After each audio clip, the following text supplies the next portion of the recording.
Assalamualaikum warahmatullahi wabarakatuh. Halo teman-teman semua, di video kali ini saya akan membahas dan memberikan tutorial bagaimana cara menganalisis regresi data panel dengan menggunakan aplikasi eView 9. Sebelum itu, perkenalkan saya Nursifa Pratama Putri dengan NIM 235144021 dari kelas 3A Program Studi Keuangan Syariah. Nah, sebelum kita melakukan regresi, kita harus mengenal terlebih dahulu apa itu data panel. Data panel adalah data yang merupakan gabungan dari time series dan juga cross section dengan bentuk umum sebagai berikut, dengan I yaitu jumlah perusahaan atau individu dan T yaitu time series atau tahun. Di sini disajikan ada data time series yang merupakan laba dari perusahaan A dengan tahun dari 2019 hingga ke 2023. Di sini tertera dari 2019 laba perusahaan sebesar 1.500, 2020 1.900 dan seterusnya. Maka, data time series itu tidak hanya dalam kurun waktu 1 tahun. Kemudian, ada data cross section. Kita bisa lihat, di sini ada laba dari tahun 2020 dari perusahaan A hingga perusahaan E. Di sini terdapat ada 5 perusahaan dengan laba tahun 2020 di perusahaan A sebesar 100, di perusahaan B 140, dan juga seterusnya. Maka, cross section itu hanya memiliki kurun waktu 1 tahun, namun dengan objek atau individu yang banyak. Nah, data panel ini adalah gabungan antara cross section dan juga time series. Di sini kita bisa lihat ada data laba dari 3 perusahaan yang objek atau perusahaannya lebih dari 1, yaitu perusahaan A, B, C, dan kurun waktu time series mulai dari 2020 hingga ke 2023. Maka inilah data yang disebut dengan data panel.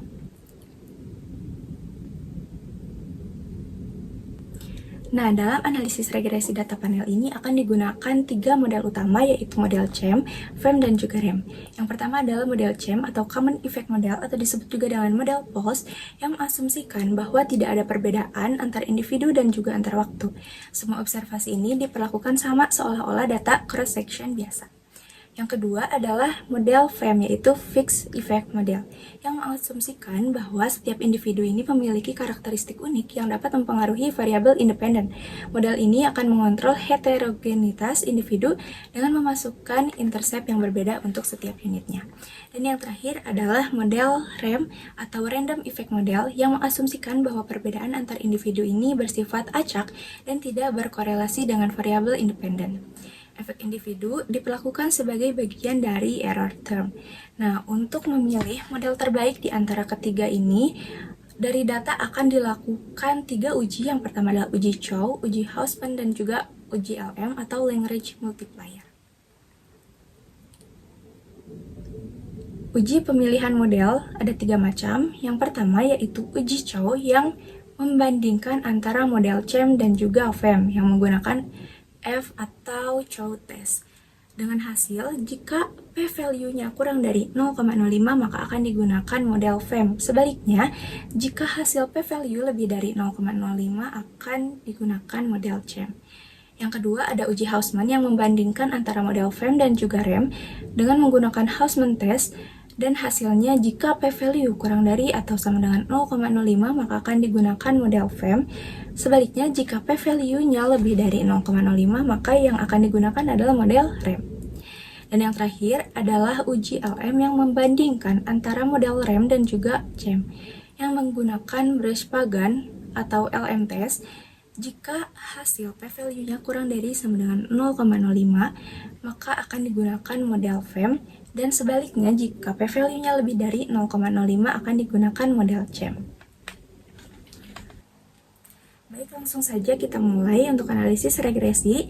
Di sini saya sudah menyiapkan ada data cross section dan juga time series, di mana cross section yaitu dari perusahaan A sampai perusahaan J, di mana ada 10 perusahaan, dan juga data time series-nya tersedia 6 tahun, yaitu dari 2019 hingga ke 2024. Di sini juga sudah terlihat ada variabel Y, X1 dan juga X2, dan kita akan meregresi variabel X1 dan X2 terhadap Y. Setelah data panelnya tersedia, kita akan mulai regresi data panel. Yang pertama adalah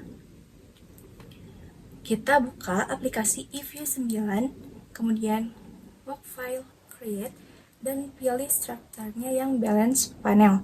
Kemudian start date dan end date-nya itu sesuai dengan periode perusahaan, yaitu dari 2019 hingga ke 2024. Kemudian untuk number of cross section itu adalah jumlah dari cross section data perusahaan, yaitu ada 10 data.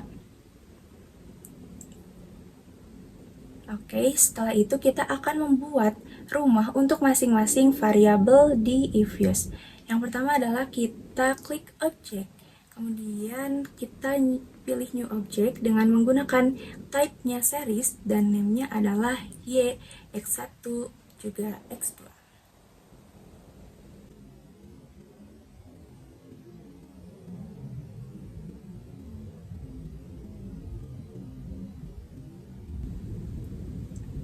Nah, setelah dibuat rumah untuk variabel, maka kita akan menggabungkan Y, X1, dan X2 dengan mengklik Open as Group.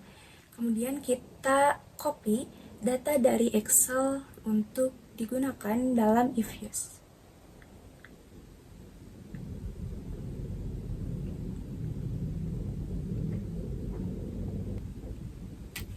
Oke, setelah data masuk ke dalam aplikasi, kita akan mulai uji yang pertama, yaitu uji Chow yang membandingkan antara model CHAM dan juga model FEM. Yang pertama, kita akan melihat model CHAM dengan mengklik Quick, kemudian Estimate Equation. Kemudian kita akan ketik Y spasi C spasi X1 spasi X2. Kemudian pastikan metodenya adalah LS atau least square dan sampelnya adalah periode perusahaan. Kemudian di panel option kita gunakan none untuk model CHAM, fix untuk model FEM, dan random untuk model REM. Karena kita akan model CHAM, maka kita memilih cross section none. Setelah itu klik OK. Nah, di sini sudah muncul hasil dari metode CHAM. Kita akan copy ke PowerPoint.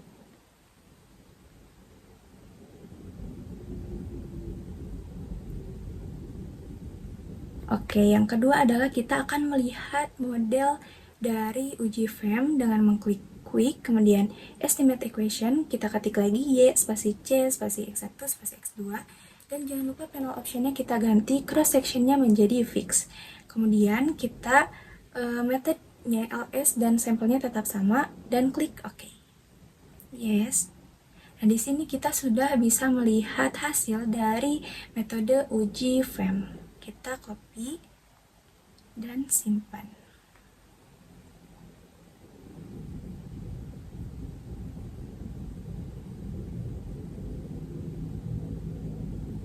Oke, uji yang pertama adalah uji Chow yang harus memposisikan output yang pertama pada hasil uji FEM. Karena di sini adalah sudah uji FEM, maka kita akan mulai analisis uji Chow dengan mengklik View, kemudian Fix Random Effect Testing, dan pilih Likelihood Ratio. Dan di sini sudah terlihat hasil dari uji Chow, dan kita akan copy untuk melihat probability chi-square-nya.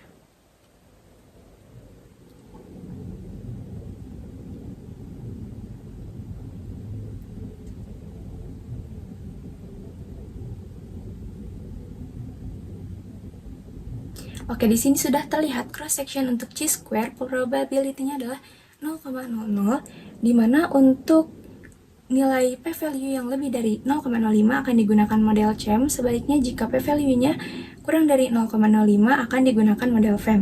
Nah, karena dari data tersebut hasilnya adalah 0,00, maka p-value-nya itu kurang dari 0,05, maka akan digunakan model FEM. Selanjutnya kita akan uji Hausman atau uji yang kedua yang membandingkan antara model FEM dan juga REM. Karena uji FEM tadi sudah ada, kita akan melihat model REM-nya. Kita klik lagi Quick, kemudian estimate equation, kita ketik lagi Y spasi C spasi X1 spasi X2. Kemudian panel optionnya kita ubah ke random. Specification-nya dengan method dan sampel yang sama, lalu klik OK. Yes. Nah, di sini kita sudah bisa melihat hasil dari metode rem. Kita akan salin.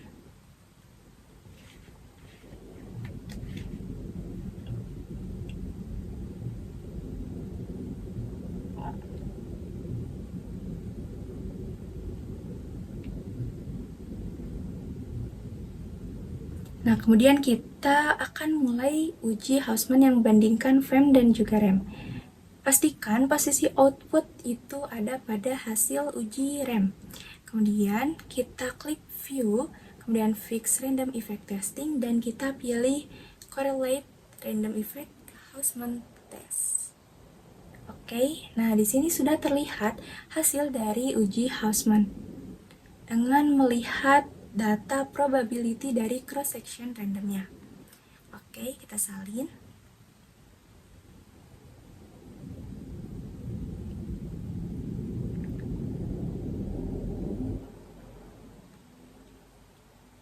Nah, di sini terlihat cross section randomnya sebesar 0,69, dimana jika nilai p-value-nya lebih dari 0,05 maka akan digunakan model rem.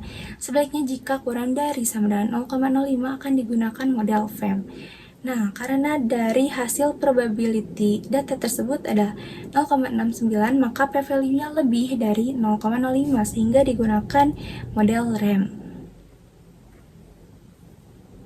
Yang ketiga adalah uji LM yang membandingkan antara metode rem dan juga CHEM. Kita lihat dulu, di posisi output harus berada pada hasil uji CHEM. Kita kembalikan ke uji CHEM dengan mengklik Quick, kemudian Equation Estimation. Kita ganti panel optionnya menjadi none lagi untuk kembali ke model CHEM. Nah, setelah itu kita akan mulai menguji LM dengan mengklik View, kemudian Fix Random Effect Testing, dan kita pilih Lagrange Multiplier atau uji LM. Nah, di sini sudah muncul hasil uji LM dan kita akan menganalisis dari data Brush-Pagan yang bot. Kita akan copy. Oke.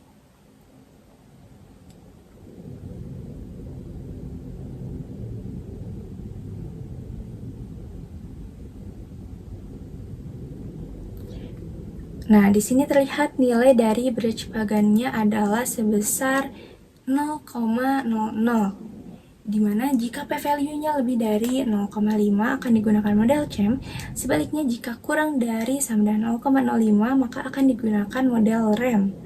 Nah, karena nilai Brush-Pagan bot ini sebesar 0,00, maka nilai p-value-nya kurang dari 0,05 dan digunakanlah model rem. Oke, maka hasil analisis regresi data panel ini akan digunakan dengan model rem. Oke, cukup sekian dari hasil analisis regresi data panel. Terima kasih dan sampai jumpa. Wassalamualaikum warahmatullahi wabarakatuh.